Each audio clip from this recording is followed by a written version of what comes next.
Om Namah Shivaya. Recall a time you visited an old temple. You might have noticed that the air there feels different. People instinctively lower their voices. Some experience a sense of peace, while others begin to weep, cry, without any apparent reason. Some feel a profound silence, whereas others feel nothing at all. Now the question arises, is there truly a deity present inside the temple? So in this video, we will explore this very question, and I will also share a personal experience I had with Mahakal Baba. It is crucial to understand whether people perceive the presence of God in temples simply because of beliefs and expectations passed down through centuries. After all, is it merely stone, metal, or wood? Or is there truly something more extraordinary to these idols? Can consciousness truly be invoked in an idol? Can a temple become more than just a building? Is there even a god in the idol of our home?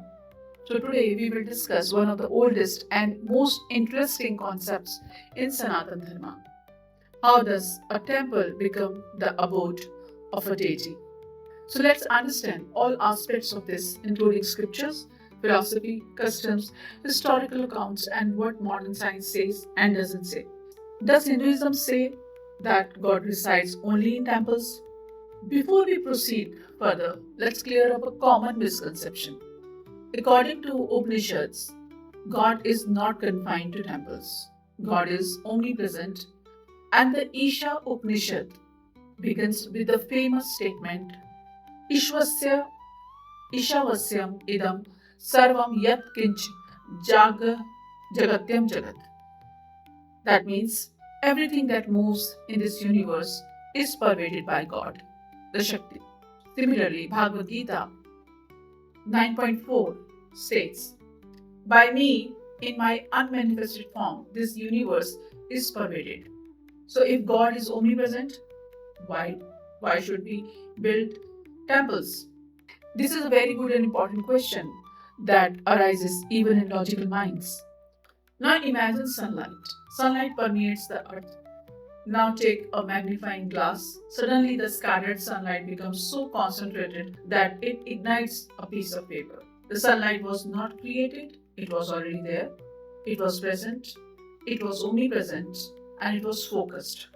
This is precisely the secret behind visiting a temple. The temples hold that God is omnipresent, however, through sacred geometry, that we can say yantra, mantra, abhishekam, that is ritual bathing of a deity, and devotion. The temple becomes a space where the divine presence is intentionally invited and concentrated.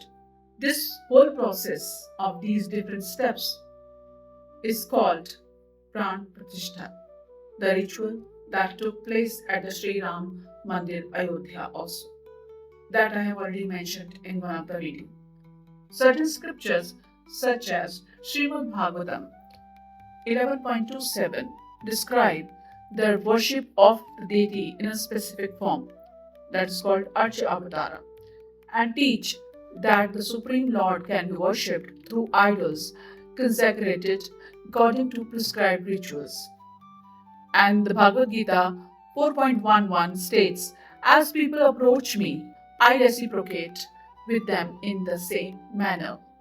Many traditional commentators interpret this to mean that God can become accessible to devotees in various varied ways, which is true. And several Vaishnava agamas state that God manifests in the form of a deity to accept the love and service of devotees. In Shaiva tradition, presenting the temple as a sacred meeting place between the human and divinity. So that means, can we worship just any stone? Well, this is a separate topic for a satsang, something that could be discussed in a different video, because in reality, many saints would say that you can indeed do so, and that in itself is a truth, because my experience also says that you can pray to any stone and it will turn into Jagrat deity. For now, I'm thinking as a beginner who is a logical mind. It is a logical question. If God is omnipresent, why can't one worship any stone? So the answer is absolutely it can be done, but a stone contains just as much of divinity as you and me do. So why were temples built then? Temple traditions distinguish between the omnipresent nature of the divinity and the presence specifically consecrated for communal or for public worship. Tradition holds that a consecrated temple is spiritually connected through specific processes that have been practiced for centuries for the benefit of humanity. Throughout history, many devotees and saints have spoken of profound experiences within temples. For instance, Sri Ramakrishna described deep spiritual experiences, including states of intense bliss and divine visions of Mother, while worshipping the goddess at Dakshineshwar Kali temple. Even Ramana Maharshi often spoke of profound spiritual atmosphere surrounding the Arunachaleshwara temple and the sacred presence associated with Arunachal. Even Anandamayi Ma, who is the true Durga Swarup on earth, emphasized that true devotion and inner purity can awaken deep spiritual experiences in sacred places, and also taught that God is not truly confined to any place. Even in my home where I live, I am accompanied by the presence of my Guru, who has shown me visions of countless divine forms. And each time my soul is overwhelmed by those visions because those visions penetrate my heart and leave me in awe. So when I went to Mahakal Baba's temple in Ujjain, Baba himself gave me darshan. He came out of Garbhagriha and kept his hands on myself and my husband's head, like an elder blesses a child. He showed me a place in Garbhagriha where he sits and looks at people. He also told me that people believe that temples are just of stone idols, when every temple has his deity sitting there. He also told me that I must share this with the public, that he gave this message, that he looks at everyone who comes to Mahakal and he blesses everyone, but only a few can experience him because of Baba's grace only.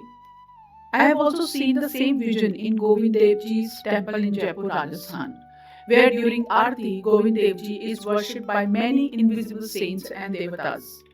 These invisible saints shower flowers and do Aarti of Kanaji's form.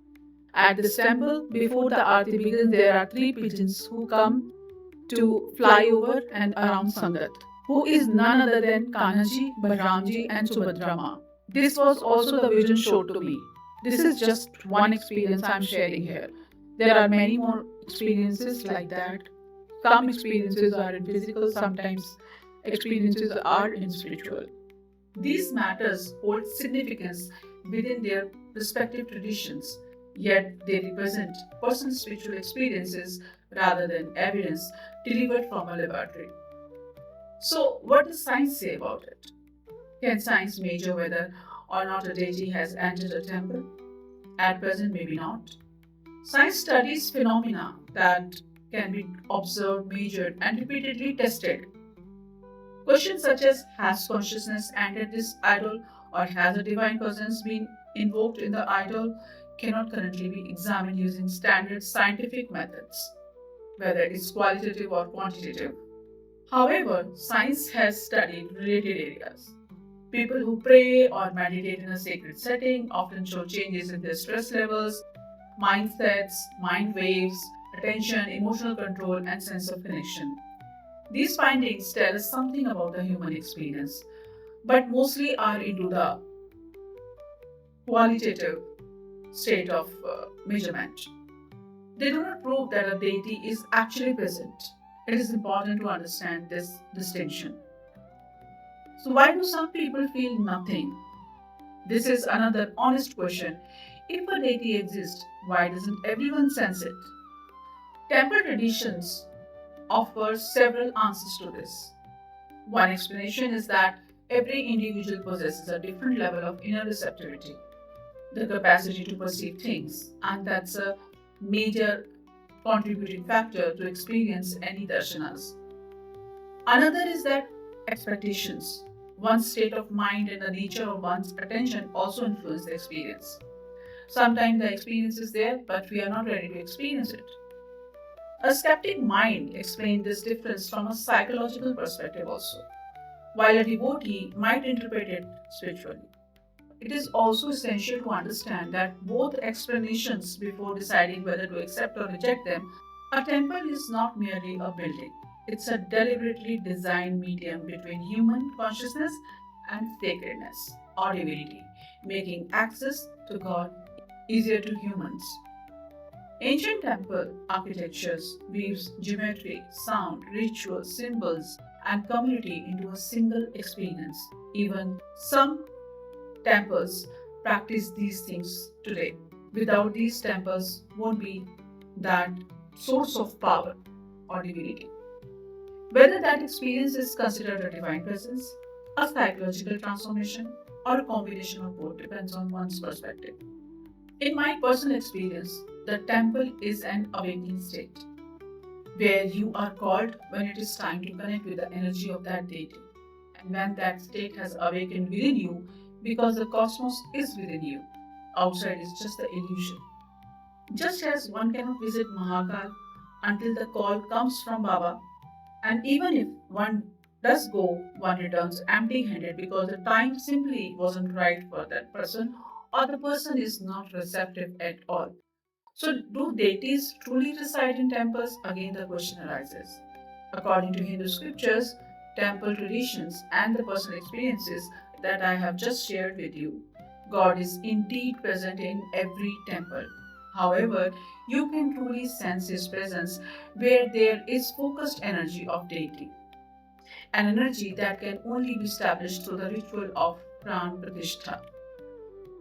Rather, through the ritual of Pran Pratiṣṭha and unwavering devotion, even a stone transforms into divinity. The Archa Avatara, or consecrated deity, becomes a sacred focal point for divine presence and worship. So, in my personal experience, I would definitely affirm that fact that Mahakal Baba is present in Mahakaleshwar, Ujjain. Ultimately, the question cannot be, is God imprisoned within a temple?